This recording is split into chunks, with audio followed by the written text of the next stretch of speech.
So we reviewed SpotOn and Halo and compared them to each other in previous videos, but something I found really interesting when I was doing research is that both companies actually have comparison pages on their website. They highlight isolated features as major talking points. You know how it goes. The thing is, when you're spending this much money on a system to keep your dog safe, you want the real story, not just the marketing spin. So let's dig into some of these claims and figure out which ones are actually helpful for making your decision. And when you're ready, check out my discount codes for a little extra savings. For those new to GPS dog collars, these are essentially invisible fence systems that use satellites instead of buried wires. They create virtual boundaries around your property using GPS technology. And so when your dog approaches or crosses those boundaries, the collar gives them feedback, usually a beep, a vibration, or mild static correction to guide them back to the safe zone. Both collars are water resistant, they get regular app updates, you can call your dog remotely, and they send escape alerts. They both claim superior customer support, and honestly, I found both of them to be perfectly fine. Here's where these companies are absolutely right about their differences, and where the technical specs actually matter for your day-to-day use. When we talk about virtual fence creation, we're essentially talking about drawing invisible boundaries on a map that your dog can't see, but the collar can detect. Think of it like creating invisible walls around the areas of your property. Halo can create smaller fence areas. Their smallest is 30 by 30. SpotOn offers way more options for larger properties, unlimited fences, and tons more virtual fence posts compared to Halo. Both of these claims are really spot on, pun intended. Here's where it gets technical. Virtual fence posts are basically the corner points of your boundary. The more posts you have, the more complex shapes you can create. It's kind of like the connect the dots. More dots mean that you can draw more detailed pictures. The SpotOn system is a lot more comprehensive when it comes to fence creation. SpotOn is much better for unique shapes or for working around obstacles like trees, sheds, or weird property lines. Halo's 20 virtual fence posts per fence works fine for most regular or rectangular or circular areas, but SpotOn wins big if you have a property where you want to keep your dog away from really specific areas.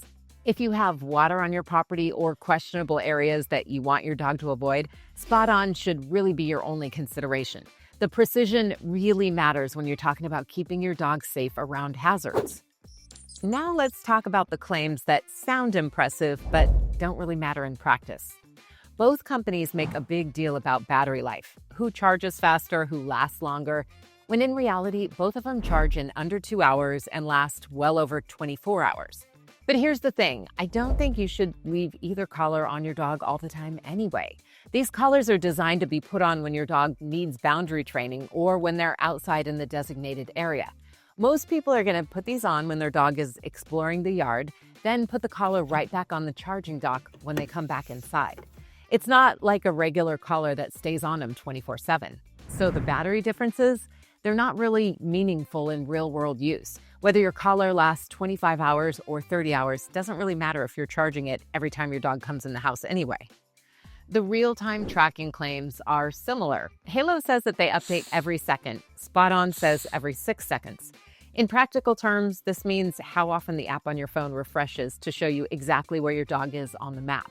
But here's what I found in testing. When you actually use both apps, they feel pretty much the same for getting updates on your phone. 6 seconds versus 1 second doesn't make a meaningful difference when you're just checking to see if your dog is still in the safe zone. Both apps show your dog's location quickly enough for it to be useful. Halo claims that they work on dogs with 8-inch necks. SpotOn starts at 10 inches. Let's be practical here. An 8-inch neck means you're talking about a Chihuahua or a miniature Dachshund.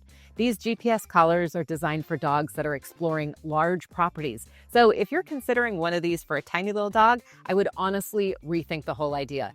These aren't meant for dogs that fit in a purse. For most dogs that would actually use this system, either collar is going to fit just fine. In my opinion, both companies oversell their training programs.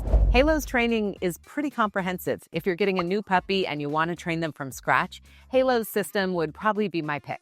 But if your dog is already trained and you're just adding this as extra security, either training program really works fine. Kona picked up both systems pretty quickly, and I think most dogs would do the same. I would recommend going through whichever training program comes with your collar. It's going to give you peace of mind, and it'll help your dog just to better understand the system. Halo's first selling point is always that they cost about half of what SpotOn costs up front. That is true, but it's not the whole story. To understand the real cost, you need to know how these systems work. Both collars need cellular connectivity to send you alerts and to track your dog's location in real time. Think of it like your dog having their own cell phone plan. That connectivity costs money every month. SpotOn has this breakdown chart showing all of the ongoing costs, and it's actually pretty eye-opening. The subscription plans are the big factor here. Here's the key difference. Some people can use SpotOn without a subscription if they just want virtual fencing and they don't need live tracking. The collar will still beep and will correct your dog at boundaries, but you just won't get the notifications on your phone or be able to see where your dog is on a map.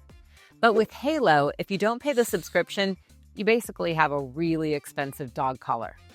All the GPS functionality, the whole point of the system, requires their monthly plan.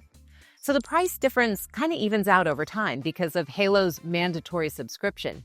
So this really comes down to whether you want to pay more upfront or whether you want to spread the cost over monthly payments. Both companies offer payment plans too, so honestly, you're going to spend a few $100s either way.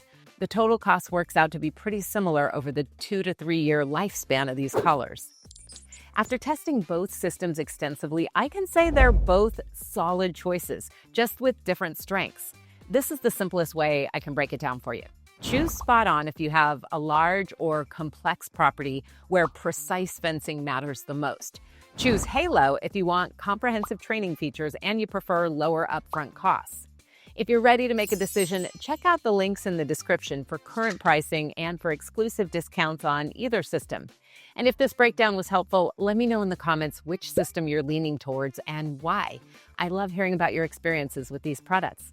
See you next time.